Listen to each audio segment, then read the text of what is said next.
ईश्वरा कृष्णा यत्र पार्थ धनुर्धरा तत्र श्री विजयो भूति ध्रुवानीतिर्मतिर्ममा। যেখানে যোগেশ্বর শ্রীকৃষ্ণ এবং যেখানে ধনুর্ধর পার্থ, সেখানেই নিশ্চিতভাবে শ্রী বিজয়, অসাধারণ শক্তি ও নীতি বর্তমান থাকে, সেটি আমার অভিমত।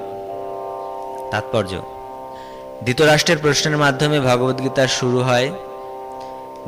তিনি ভীষ্ম, দ্রোণ, কর্ণ আদি মহারথীদের সাহায্যপ্রাপ্ত তার সন্তানদের বিজয় আশা করেছিলেন। তিনি আশা করেছিলেন যে বিজয়লক্ষ্মী তার পক্ষে থাকবেন। কিন্তু যুদ্ধক্ষেত্রের বর্ণনা করার পরে মহারাজ ধৃতরাষ্ট্রকে সঞ্জয় বললেন, আপনি বিজয়ের কথা ভাবছেন, কিন্তু আমি মনে করি যেখানে শ্রীকৃষ্ণ ও অর্জুন রয়েছেন সেখানে সৌভাগ্য লক্ষ্মীও থাকবেন। তিনি সরাসরিভাবে প্রতিপন্ন করলেন যে ধৃতরাষ্ট্র তার পক্ষের বিজয় আশা করতে পারেন না। অর্জুনের পক্ষে বিজয় অবশ্যম্ভাবী ছিল, কারণ শ্রীকৃষ্ণ তার সঙ্গে ছিলেন। শ্রীকৃষ্ণের অর্জুনের রথের সারথীর পদ বরণ করা আর একটি ঐশ্বর্যের প্রকাশ। শ্রীকৃষ্ণ সর্বৈশ্বর্যপূর্ণ এবং বৈরাগ্য হচ্ছে তার মধ্যে একটি। এই প্রকার বৈরাগ্যের বহু নিদর্শন রয়েছে, কেননা শ্রীকৃষ্ণ হচ্ছেন বৈরাগ্যেরও ঈশ্বর। প্রকৃতপক্ষে যুদ্ধ হচ্ছিল দুর্যোধন ও যুধিষ্ঠিরের মধ্যে।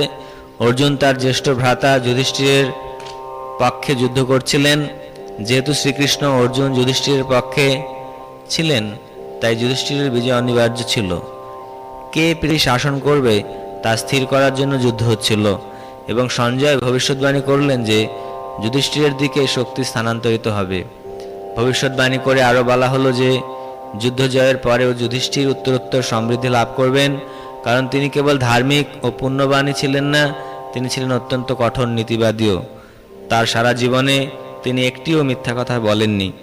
অল্পবুদ্ধি সম্পন্ন অনেক মানুষ ভগবদ্গীতাকে যুদ্ধক্ষেত্রে দুই বন্ধুর কথোপকথন বলে মনে করে, কিন্তু সেই ধরনের কোনো গ্রন্থ শাস্ত্র বলে গণ্য হতে পারে না। কেউ প্রতিবাদ করতে পারে যে শ্রীকৃষ্ণ অর্জুনকে যুদ্ধ করতে উত্তেজিত করেছিলেন, যা নীতিবিরুদ্ধ, কিন্তু এই প্রকৃত অবস্থাটি স্পষ্টভাবে বর্ণনা করা হয়েছে। ভগবদ্গীতা হচ্ছে নীতি সম্বন্ধে চরম উপদেশ। নবম অধ্যায়ের চতুর্ত্রিংশতম শ্লোকে চরম নীতির উপদেশ দিয়ে বলা হয়েছে, মন্মনা ভব মদ্ভক্ত।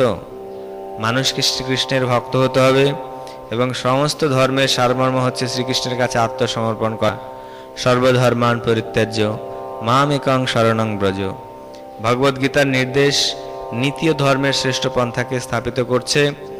অন্যান্য সমস্ত পন্থা মানুষকে পবিত্র করতে পারে এবং এই পথে নিয়ে আসতে পারে, কিন্তু ভগবদ্গীতার শেষ উপদেশ হচ্ছে সমস্ত ধর্ম ও নীতির শেষ কথা শ্রীকৃষ্ণের চরণে আত্মসমর্পণ করা।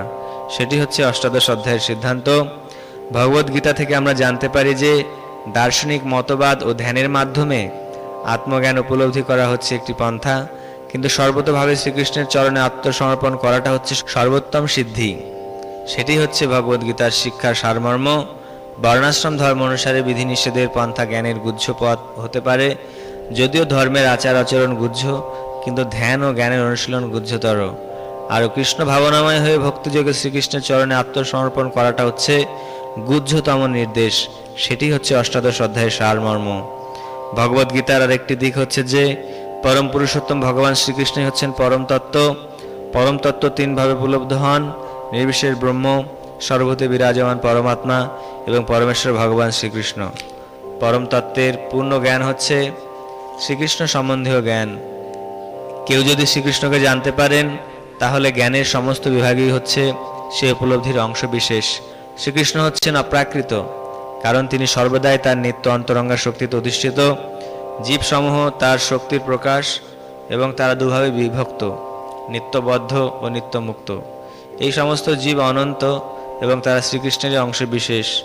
জড়া প্রকৃতি 24টি তত্ত্বে প্রকাশিত।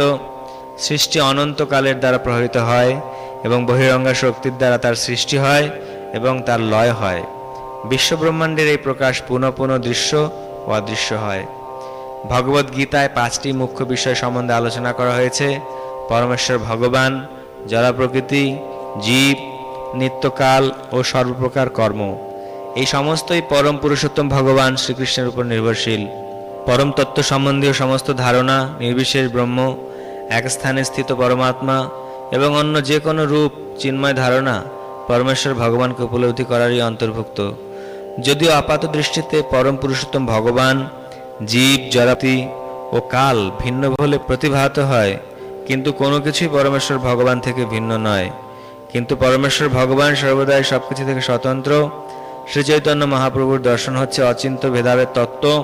এই দর্শন পরম তত্ত্ব সম্বন্ধে পূর্ণ জ্ঞান সমন্বিত। জীব তার স্বরূপে চিন্ময় শুদ্ধ আত্মা, সে পরমাত্মার অনুসদৃশ অংশ বিশেষ। এভাবেই ভগবান শ্রীকৃষ্ণকে সূর্যের সঙ্গে এবং জীব সমূহকে সূর্য কিরণের সঙ্গে তুলনা করা যেতে পারে। যেহেতু বদ্ধ জীব ভগবানের তটস্থা শক্তি, তাই তাদের অপরা প্রকৃতি অথবা পরাপ্রকৃতির সংস্পর্শে থাকার প্রবণতা রয়েছে। পক্ষান্তরে বলা যায় যে জীব ভগবানের দুই শক্তির মধ্যে অবস্থিত, এবং যেহেতু জীব ভগবানের পরাপ্রকৃতিজাত, তাই তার ক্ষুদ্র স্বাতন্ত্র্য রয়েছে। এই স্বাতন্ত্র্যের যথার্থ সদ্ব্যবহার করে সে সরাসরিভাবে শ্রীকৃষ্ণের পরিচালনাধীন হতে পারে। এভাবেই সে লাদিনী শক্তিতে তার সহায়ক অবস্থা লাভ করতে পারে। ইতি শ্রীগীতার মোক্ষযোগ নামক অষ্টাদশ অধ্যায়।